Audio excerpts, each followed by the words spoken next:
দোস্ত, এটা মনে রাখো, আজকে তো ওলামায়ে কেরাম চোখের পানি দিয়ে, মহব্বত দিয়ে, ভালোবাসা দিয়ে কত আহাজারি করতেছে তোমাদের কাছে।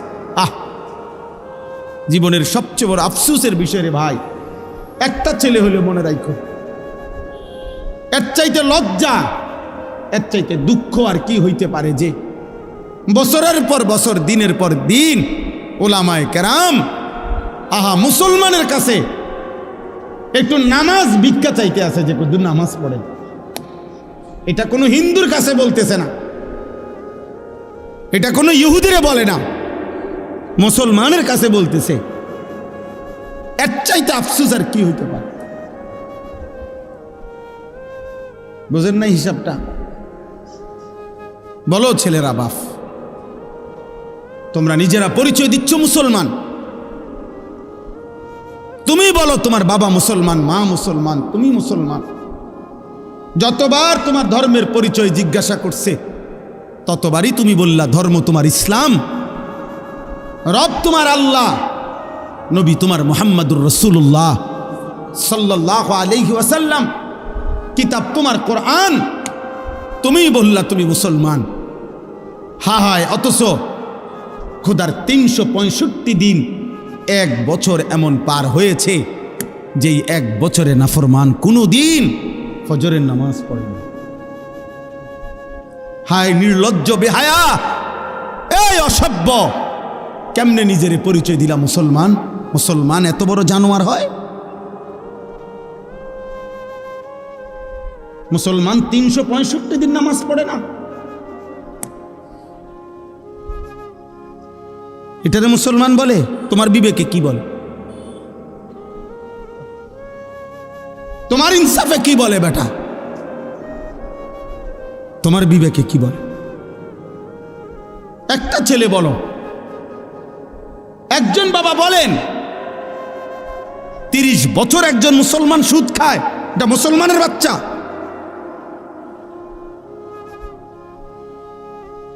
একটা মুসলমান 30 বছর ওজনে কম দেয় প্রত্যেক দিন, এটা মুসলমান?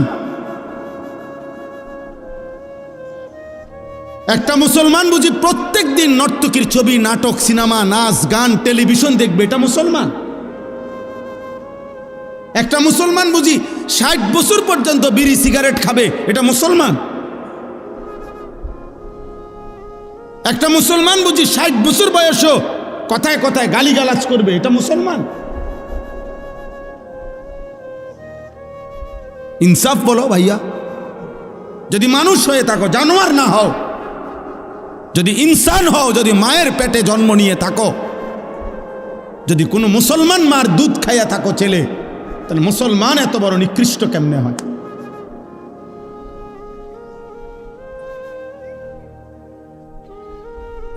বলো ভাই। রাসূলুল্লাহ সাল্লাল্লাহু আলাইহি ওয়াসাল্লামের সাহাবী হযরতে আনাস ইবনে মালিক, বিখ্যাত সাহাবী আনাস রাদিয়াল্লাহু তাআলা আনহু, নবীজির খাদেম ছিলেন। এই সাহাবী আনাস রাদিয়াল্লাহু তাআলা আনহু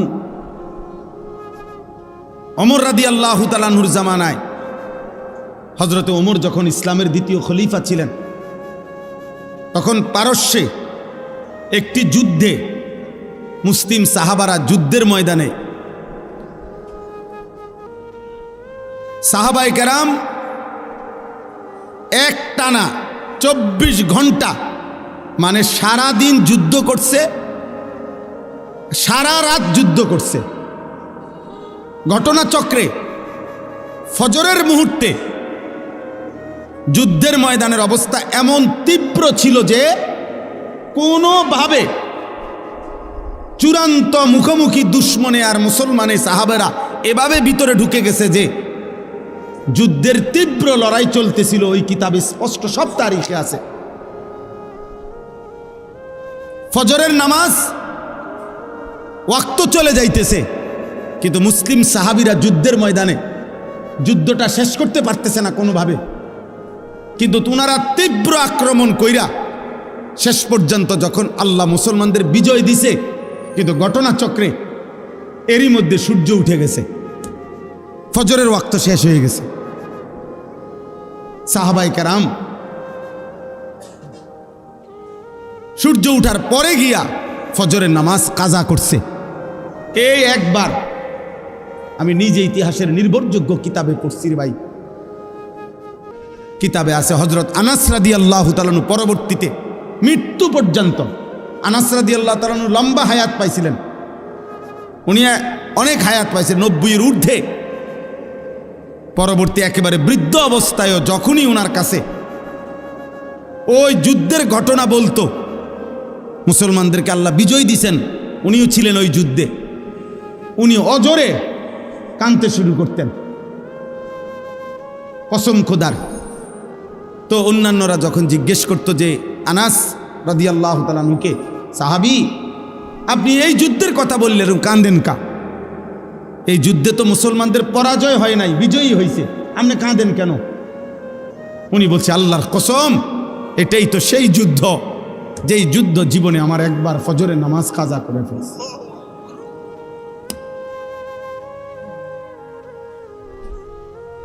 যেই যুদ্ধ আমার জীবনে একবার ফজরের নামাজ, ওটা মনে হইলেই উনি চিৎকার দিয়া কাঁদতেন যে হায় আমার জীবনে একবার তো, একদিন আমার জীবনে ফজরের নামাজ তো কাজা হয়েছে, এটা তো সেই যুদ্ধ, আমি বিজয় দিয়ে করব কি, আমার তো ফজর ছুটে গেছে।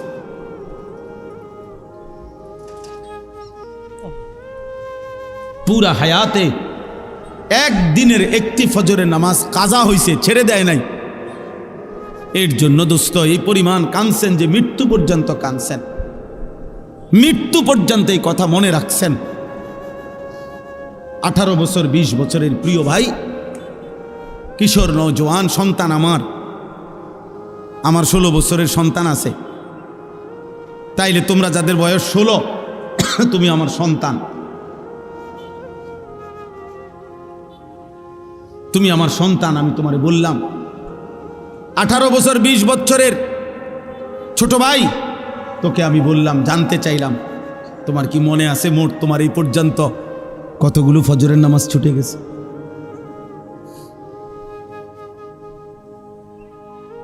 বলো ভাই, হুজুর এই মাত্র ফজরের নামাজের কথা বলল।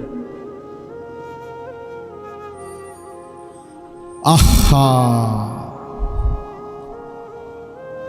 রাসূলুল্লাহ সাল্লাল্লাহু আলাইহি সাল্লাম স্পষ্ট বলছেন, লা ইয়াশহাদুহুমা মুনাফিকুন, এশার নামাজ এবং ফজরের নামাজে উপস্থিত হয় না কে? নবীজি পরিষ্কার বলছে, মুনাফিকুন, মুনাফিক। নবীজি স্পষ্ট বলছে যে ফজরের নামাজ পড়ে না সে মুনাফিক, যে এশার নামাজ পড়ে না সে মুনাফিক। তো সুপারিশ মিলবে কার থেকে বাবা? হ্যাঁ, যিনি সুপারিশ করবেন উনি তো তোমাকে বললেন মুনাফিক। তো তোমার সুপারিশ করবে তোমার কোন আব্বায়, তোমার কোন বাপে সুপারিশ করবে? হ্যাঁ, সুপারিশ কি? নবীর সুপারিশ মানে এটার কোনো নিয়ম কানুন নাই। নবী সাল্লাল্লাহু আলাইহি সাল্লাম দুনিয়াতে নাফরমান মৃত্যু পর্যন্ত বিড়ি খাইতে থাকবে, আর মরলেই হাসরের ময়দানে নবী সুপারিশ করে জান্নাত, এই তো না? সুদ খাইতে খাইতে কবরে যাবে, নবীজি হাসরের ময়দানে জান্নাত দিয়ে দিবেন সুপারিশ করে, এই তো সুপারিশ নাকি? কথা বলেন না কেন? এই সুপারিশ। তুমি যুবক নারী দেখতে দেখতে, উলঙ্গ ছবি দেখতে দেখতে, আরে নাফরমান বেনামাজি এই সেজদাবিহীন কপাল নিয়ে তুমি কবরে যাইবা, আর নবী তোমারে সুপারিশ করে জান্নাত দিয়ে দিবে, এইটা নি সুপারিশের অর্থ? কে বলছে এই কথা? কোনো নিয়ম কানুন নাই, কোনো কাগজপত্র নাই, কোনো ফাইলপত্র নাই। আহা আহ, এজন্য যে আল্লাহর কথা মনোযোগ দিয়ে শুনবে, চুপ থেকে শুনবে, আল্লাহ তার উপরে রহমত বর্ষণ করবে। রহমত বর্ষণ করবে মানে কি? তাফসীরে রুহুল মাআনিতে আছে তৌফিকুত তাআত, ইউওয়াফিকুহুত তাআত। আল্লাহ তাআলা তাকে ওই কথাগুলোর উপরে আমল করার, আনুগত্য করার, আমল করার তৌফিক দান করবে। হযরত এই মাত্র বললেন আমার পরম শ্রদ্ধেয় উস্তাদ, বাংলাদেশের মুরব্বী, বাংলাদেশের হাজারো লাখো উলামায়ে কেরামের অভিভাবক, হেফাজতে ইসলাম বাংলাদেশের সংগ্রামী মহাসচিব আল্লামা শায়েখ সাজিদুর রহমান দামাত বারাকাতুহুমুল আলী একেবারে ছোট্টবেলায় জিন্দেগির প্রথম মাদ্রাসার পড়ালেখা বলতে যা বুঝায় আমি সেটা দারুল আরকামই পড়ছি। হুজুর আমার উস্তাদ না শুধু অনেক প্রিয় উস্তাদ, আমাদেরকেও ব্যক্তিগতভাবে অনেক আদর করে, অনেক আদর। সর্বপ্রথম যাদেরকে দিয়ে সর্বপ্রথম যেই বেস দিয়া দারুল আরকাম মাদ্রাসা ওই মেড্ডা পীরবাড়ি চালু হয়েছে যেখানে, আমি সেই বেসের ছাত্র। আমাদেরকে দিয়েই মাদ্রাসা চালু হয়েছে। সেই এই মসজিদ পুরান মসজিদের কাজ, রাস্তার সামনে যেই মসজিদটা আমরা নিজেরা কাজ করছি, মিস্ত্রিরাও করছে, আমরাও কাম করছি, একবেলা পড়ছি একবেলা মসজিদের কাজ করছি, ছাদ ডালাইয়ের কাজও আমরা করছি আলহামদুলিল্লাহ। তো যাই হোক, বলার উদ্দেশ্য হলো হুজুর এইমাত্র বললেন যে আমল মাকসাদ, বললেন না এখন আমল মাকসাদ। তো আল্লাহ তাআলার কথা যদি কেউ মনোযোগ দিয়ে শুনে, আল্লাহর ওয়াদা যে তোমার উপরে রহমত বর্ষিত হবে, মানে হলো আল্লাহ তাআলা তোমাকে আমলের তৌফিক দিবে। প্রিয় ভাই, আসলে অনেক মানুষ আছে ফিরতে চায়, ফিরতে পারে না, মাঝে মাঝে মন চায় নামাজ পড়তে, সময় কুলায় না, অথবা মানসিকতাই হয় না। অনেকের আছে অনেক গুনাহ ছেড়ে দিতে মন চায়, কিন্তু কে যেন তারে ফিরায় রাখে। তাহলে আল্লাহ তাআলা কাউকে ইবাদতের তৌফিক দেওয়া, এটা আল্লাহর নিয়ামত, এটা আল্লাহর নিয়ামত। এই জন্য আল্লাহর কথা মনোযোগ দিয়ে শুনতে হবে, আজকে না সব সময়। প্রিয় ছেলেরা, কিশোর নওজোয়ান ভাই, মহব্বত করেই আসছো, আমরা বুঝি, ভালোবেসেই আসছো। তো মনে করো আমারে মহব্বত করে আসছো, তো এটার মাকসাদ কি? যে উনি কোরআন সুন্নাহর কিছু কথা বলবে, এগুলো আমি শুনবো, এই নিয়তেই আসছো। তাহলে আয়সা যদি তামসা করো, তাহলে আসলা কেন ভাই? আয়সা যদি তুমি মোবাইল নিয়েই ব্যস্ত থাকো, তো আসলা কেন ভাই? আয়সা যদি তুমি বুট বাদামি খাও, তো আসলা কেন? বুট বাদাম কি পৃথিবীতে আর কখনো মিলবে না? বুট বাদাম কি বেচা কিনা আজকেই শেষ? কথা বলেন না? তাইলে শুধু শুধু এটা তো একটা ম্যাজিক না যে সার্কাস দেখাইলাম, আমি আইলাম, আমরা দেখলেন, এটা তো কোনো কথা না বাপ। আমি এই জন্যই বললাম, দয়া করে সমস্ত ছেলে বাবা সবার কাছে অনুরোধ, আল্লাহর কথা মনোযোগ দিয়ে শুনতে হবে। চোখের দিকে তাকাইয়া শুনলে বরকত, চোখের দিকে তাকাই। হাদিসে স্পষ্ট আছে, সাহাবায়ে কেরাম এভাবে আল্লাহর নবীর কথা শুনতেন যেন তাদের গর্দান থেকে মাথাটা আলগা করে রাখছে, অর্থাৎ মাথা থাকলে না নড়ত, এমন নিশ্চুপ এবং এমন মনোযোগ যে মনে হয় যেন মাথাই নাই। আবার কোন হাদিসের মধ্যে আছে কাআন্না আলা রুউসিনা তাইর। আপনারা এখনো ওইদিকে, ছেলেরা দেখো ওইদিকে জায়গা আছে, বাবা যাও, মানে দাঁড়াইয়া থেকে কষ্ট হবে, কিচ্ছু বুঝতা না, দাঁড়াইয়েই থাকতে পারবা, সে ওই 10 টাকার বুট খাইতে খাইতে বাজ যাবে গাড়ি। বসতে হবে, আমার কথা হলো এটা বসতে হবে, আমার নজরের সামনে দাঁড়ায় থাকার সুযোগ নেই, আর নয়তো চলে গেলে ভালো। মাদ্রাসার বড় ছাত্র ভাইদের দেন ওরে ডাইকা ডুকা বসাইতে সবাই, মাশাআল্লাহ, কেউ দাঁড়ায় থাকে না, একজন আরেকজনকে বলেন টাইনা বসাই দেন। তো সাহাবায়ে কেরাম বলতেছেন কাআন্না আলা রুউসিনা তাইর, আমরা নবীজির চারপাশে বসলাম নবীজির কথা শুনতে, এতটা মনোযোগ যে যেন আমাদের মাথার উপরে পাখি বসছে।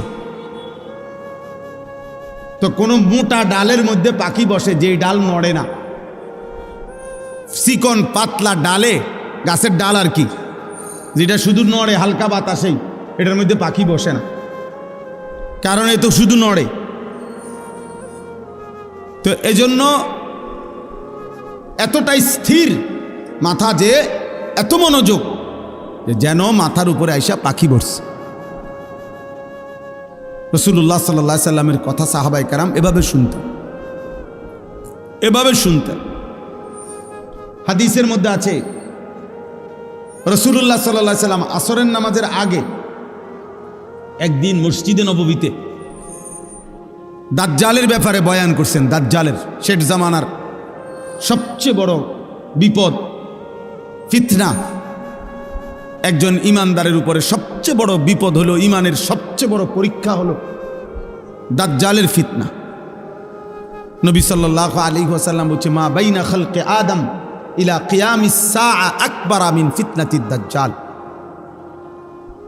আদম সৃষ্টির পর থেকে কিয়ামত পর্যন্ত একজন মুমিনের জন্য দাজ্জালের চাইতে বড় কোনো ফিতনা নাই। নবী সাল্লাল্লাহু আলাইহি ওয়াসাল্লাম বলছে। এই দাজ্জালের ব্যাপারে নবীজি আসরের নামাজের আগে বয়ান করছেন সাহাবাদের কাছে। দাজ্জালের সবচেয়ে বড় বিপদ হলো দাজ্জাল মানুষকে ঈমান হরণ করে কোটি কোটি মুসলমানকে মাত্র 40 দিনের মধ্যে বেঈমান কাফের বানায় ফেলবে। একেবারে প্রকাশ্য কাফের, আচরণগত কাফের না, ডাইরেক্ট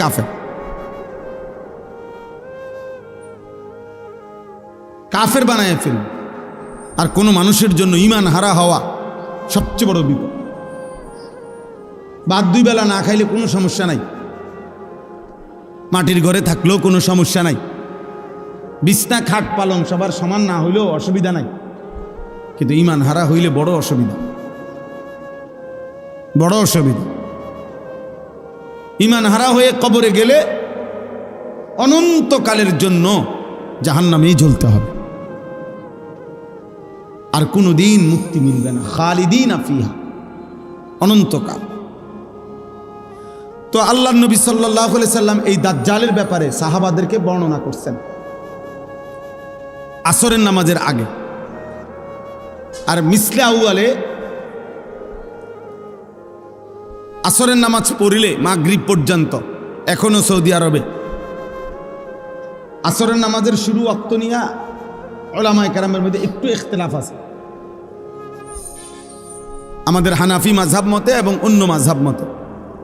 তো ধরে নিলাম, তো সাহাবায়ে কেরাম আসরের নামাজ পড়ে নবীজি সাল্লাল্লাহু আলাইহি সাল্লামের সাথে, নবীজি সাল্লাল্লাহু আলাইহি সাল্লাম মসজিদ থেকে বের হইছেন, নিজের ব্যক্তিগত কাজ সেরে মাগরিবের নামাজের পূর্বে নবীজি আবার মসজিদে আসছেন।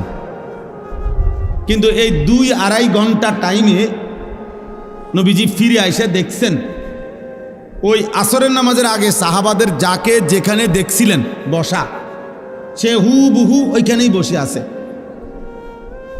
এক সুতা নড়েও নাই।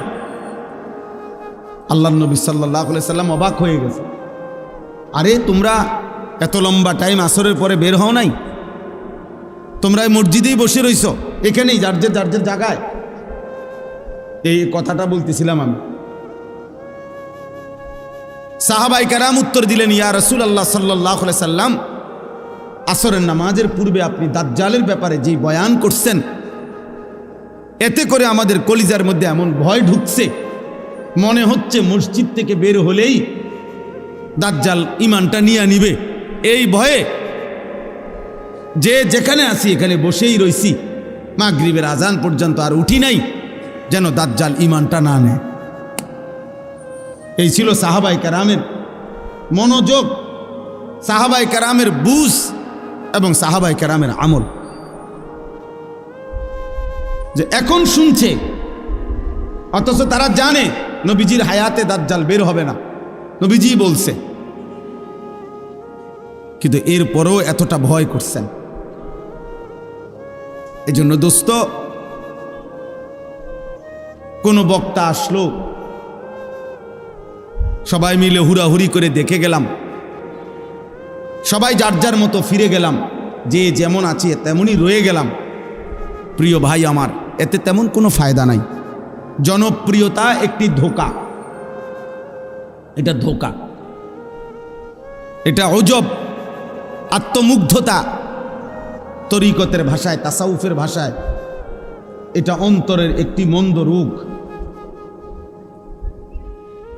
এই যে মানে আমার এখন অনেক জনপ্রিয়তা, আমার অনেক ভক্ত, নিজের কাছেই নিজে অবাক হওয়া, অথবা অন্যরাও মনে করা কারো কোনো জনপ্রিয়তা দিয়ে বক্তারও কোনো লাভ নাই, শ্রোতারও কোনো লাভ নেই।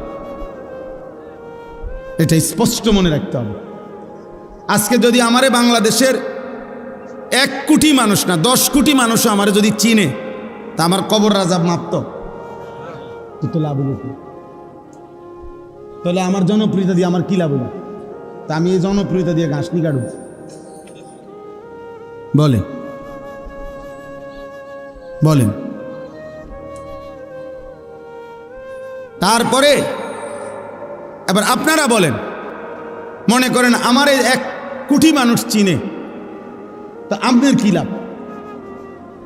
চিনে আমারে না, তা আপনার কি তা? বলো, একটা ছেলে বলো, বাবা তোমার কি লাভ? আমারে চিনে আরি বুঝলাম।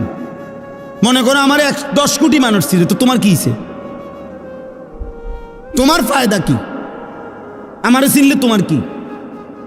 আমারে না চিনলে তোমার সমস্যা কি? আমি কি তোমার ভাত খাই? তাই এই জন্য বুঝাইলাম, জনপ্রিয়তা দিয়ে বক্তারও কোনো ফায়দা নাই, শ্রোতারও কোনো কি নাই ফায়দা। ফায়দা ওই এক জিনিসেই, ঈমান এবং আমল। ঈমান এবং আমল, ঈমান এবং আমল, এটাই বাঁচার মাধ্যম, এটাই মুক্তির মাধ্যম। আমার জন্য, আপনাদের জন্য, ছেলেরা তোমাদের জন্য, বয়স্ক বাবা আপনাদের জন্য। আমরা হিসাব মিলাই নিলে হইতো না। আমি আপনার উপরে খুশি, আপনি আমার উপরে খুশি, তাহলে তো আমরা মিলে দিলে ব্যস্ত নাকি? হ্যাঁ, না না, মিলে দিলে কুমিল্লা, ব্যস্ত না। আমাদের দেশে কয় মিল্লা জিল্লা কুমিল্লা। তার মানে আপনি আমারে টাকা 500 দিছেন, আমি আপনার চা বন খাওয়াইছি, আমরা মিল্লা গেলে হবে না। আমাদের প্রত্যেককেই আলাদা আলাদা। ওয়া কুল্লুহুম আতিহি ইয়াউমাল কিয়ামাতি ফারদা। আল্লাহ তাআলা বলেন, তোমাদের প্রত্যেককেই কিয়ামতের দিন আমি আল্লাহর সামনে একজন একজন, ফারদান আই ওয়াহিদান, আমি আল্লাহর সামনে এসে দাঁড়াতে হবে। ওয়া কুল্লুহুম আতিহি ইয়াউমাল কিয়ামাতি ফারদান আই কি ওয়াহিদান, একজন একজন, একজন একজন, একজন একজন। বাপ সন্তানের সাথে আসবে না, সন্তান বাবার সাথে আসবে না, স্বামী স্ত্রীর সাথে আসবে না, স্ত্রী স্বামীর সাথে আসবে না, ভাই বোনের সাথে যাবে না, বোন ভাইয়ের সাথে আসবে না, বন্ধু বন্ধুর সাথে আসবে না। ইয়াউমা ইয়াফিরুল মারউ মিন আখি ওয়া উম্মিহি ওয়া আবিহি ওয়া সাহিবাতিহি ওয়া বানি। ভাইয়া অন্যদিকে তাকায়ও না ভাই, ওরা বসবে, যারা বসার তারা বসবে। নওজোয়ান এদিকে তাকাও। তাইলে আল্লাহ তাআলা বলেন, হাসরের ওই কঠিন ময়দানে ভাই ভাই থেকে পলায়ন করবে, মা পলায়ন করবে, বাবা পলায়ন করবে, স্ত্রী পলায়ন করবে, সন্তানগুলো পলায়ন। এরপরে আর থাকে কি? এরপরে আর কে থাকে? লিকুল্লি ইমরিইম মিনহুম ইয়াউমাইদিন শা'নুন ইউগনি। আল্লাহ তাআলা বলেন, প্রত্যেকেই নিজেকে নিয়ে ব্যস্ত হবে। ইয়া রাব্বি নফসি নফসি, ইয়া রাব্বি নফসি নফসি। আদম থেকে ঈসা, ১৬ লাখ আম্বিয়া, ১৬ লক্ষ নবী কিংবা বেশি কম, এক বন্ধু ব্যতীত, এক মদিনার বন্ধু ব্যতীত সমস্ত আম্বিয়ায়ে কেরামও বলবে, ইয়া রাব্বি নফসি নফসি। আল্লাহ আমাকে বাঁচান, আমাকে বাঁচান, আমাকে বাঁচান, আমাকে বাঁচান। হযরত ইব্রাহিম আলাইহিস সালাম ইসমাঈলকে দেখবে, ডাকবে না, কিতাবে আছে। হযরত ইয়াকুব আলাইহিস সালাম ওনার ছেলে ইউসুফ আলাইহিস সালামকে দেখবে, কিন্তু ডাকবে না। অথচ এটা সেই ইউসুফ দুনিয়ার হায়াতে, যিনি এই ছেলের ভালোবাসায় 40 বছর চোখের পানি ফেলছে। ওয়াবিয়াদ্দাত আইনাহু মিনাল হুজন ফাহুয়া কাযীম। কোরআনে আল্লাহ বলছে, ইউসুফের বিরহে কানতে কানতে ইয়াকুবের দুইটা চোখ সাদা হয়ে গেছে, অন্ধ হয়ে গেছে, কিন্তু আজকে হাসরের মাঠে দেখার পরেও ডাকবে না। মুসা আলাইহিস সালাম ওনার বোন এবং মাকে দেখবে, কিতাবে আছে মুসা নবী বলবে, লা আসআলুকাল ইয়াউমা উম্মি ওয়ালা উখতি, আয় মাওলা, মাকেও চাই না, বোনকেও চাই না, বাল আসআলুকাল ইয়াউমা নাফসি, আজ শুধু আমি আমাকে বাঁচাইতে চাই।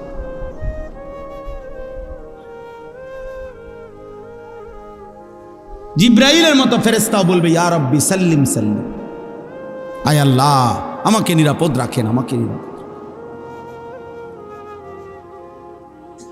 রব্বি লা তুখজিনি ইয়াউমা ইউবআসুন। ইব্রাহিম আলাইহিস সালামের মতো নবী কোরআনে আছে, আল্লাহ বলছেন, আল্লাহর কাছে দোয়া করছেন ইব্রাহিম নবী, যে আয় আল্লাহ কিয়ামতের দিন যখন সবাইকে কবর থেকে উঠাবেন, সেদিন আমারে বেইজ্জতি করেন। রব্বি লা তুখজিনি, হাসরের দিন, কিয়ামতের দিন। ওই ছেলে, এটা কি? ওই অপদার্থ কোথাকার।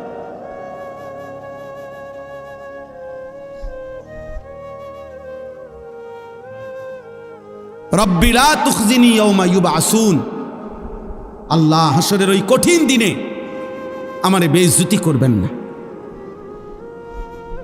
ইব্রাহিম আলাইহিস সালামের মতো নবী বলছে, ভাইয়া তুমি কে, আমি কে?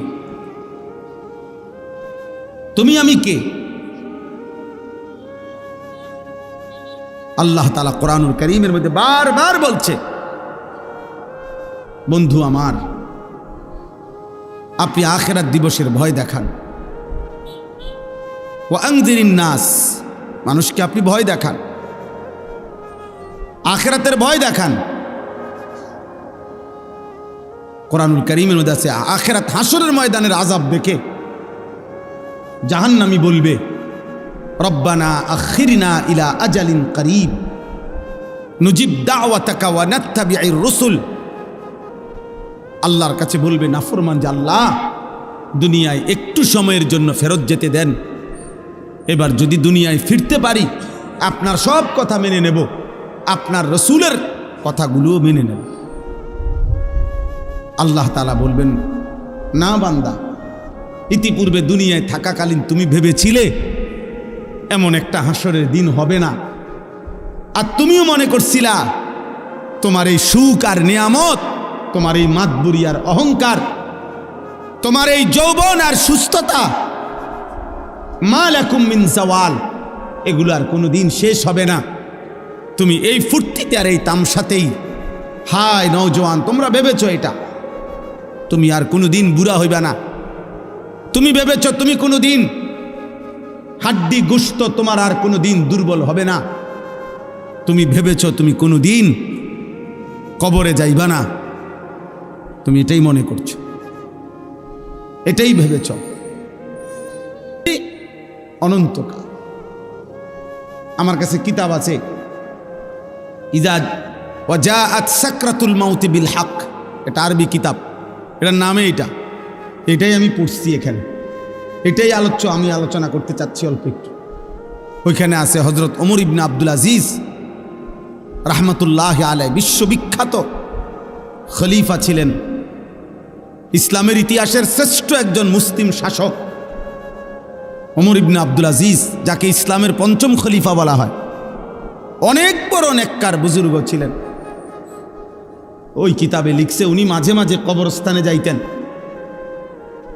আর কবরস্থানের দিকে তাকাইয়া নিজে নিজে বলতেন, ইয়া মাউতু মাজা ফাআলতা বিল আহিব্বা, হে মৃত্যু, হে কবর, বলো না আমার বন্ধুদের সাথে তুমি কি করেছো, আমার বন্ধুরা কোথায়? আইনাল আহবাব আইনাল আসদিকা আইনাল জুল্লাস আইনাস সাম্মার। অর্থ হইল, আমার বন্ধুরা কোথায়, আমার ভালোবাসার মানুষগুলো কোথায়, আমি যাদের সাথে বসতাম তারা কোথায়, আমি যাদের সাথে রাত জেগে গল্প করতাম আমার সেই বন্ধুরা কোথায়? তুমি তাদের সাথে কি করেছো, তারা কই এখন? হযরত ওমর ইবনে আব্দুল আজিজ বলতেন যে কবর আমাকে জবাব দিত, কবর যেন আমাকে বলে, হে ওমর ইবনে আব্দুল আজিজ, তোমার সেই বন্ধুদেরকে আমি চোখ খুলে ফেলছি, তাদের হাতের কনুই থেকে তাদের শরীর আলাদা করে ফেলছি, তাদের পা হাঁটু তাদের শরীরের গোশত হাড্ডি রেজা রেজা করে পাউডার করে মাটির সাথে মিশায় দিছি। আজ তোমার বন্ধুরা কেউ নাই, আজ তোমার বন্ধুরা কেউ নাই। এজন্য দোস্ত এটা মনে রাখো,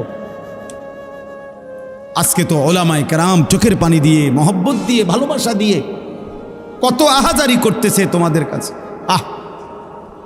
জীবনের সবচেয়ে বড় আফসোসের বিষয় রে ভাই, একটা ছেলে হলে মনে রাখো, এর চাইতে লজ্জা, এর চাইতে দুঃখ আর কি হইতে পারে যে বছরের পর বছর, দিনের পর দিন ওলামায়ে কেরাম মুসলমানের কাছে একটু নামাজ ভিক্ষা চাইতে আছে যে কত নামাজ পড়ে। এটা কোনো হিন্দুর কাছে বলতেছে না, এটা কোনো ইহুদিরে বলে না, মুসলমানের কাছে বলতেছে। এর চাইতে আফসোস আর কি হইতে পারে? বুঝেন না হিসাবটা? বলো ছেলেরা, বাপ তোমরা নিজেরা পরিচয় দিচ্ছ মুসলমান, তুমি বলো তোমার বাবা মুসলমান, মা মুসলমান, তুমি মুসলমান। যতবার তোমার ধর্মের পরিচয় জিজ্ঞাসা করছে ততবারই তুমি বললা ধর্ম তোমার ইসলাম, রব তোমার আল্লাহ, নবী তোমার মুহাম্মাদুর রাসূলুল্লাহ সাল্লাল্লাহু আলাইহি ওয়াসাল্লাম, কিতাব তোমার কোরআন, তুমি বললা তুমি মুসলমান। হায়, অথচ খোদার 365 দিন, এক বছর এমন পার হয়েছে যেই এক বছরে নাফরমান কোনো দিন ফজরের নামাজ পড়ে না। হায় নির্লজ্জ, বেহায়া, এই অসভ্য, কেমনে নিজের পরিচয় দিলা মুসলমান? মুসলমান এত বড় জানোয়ার হয়?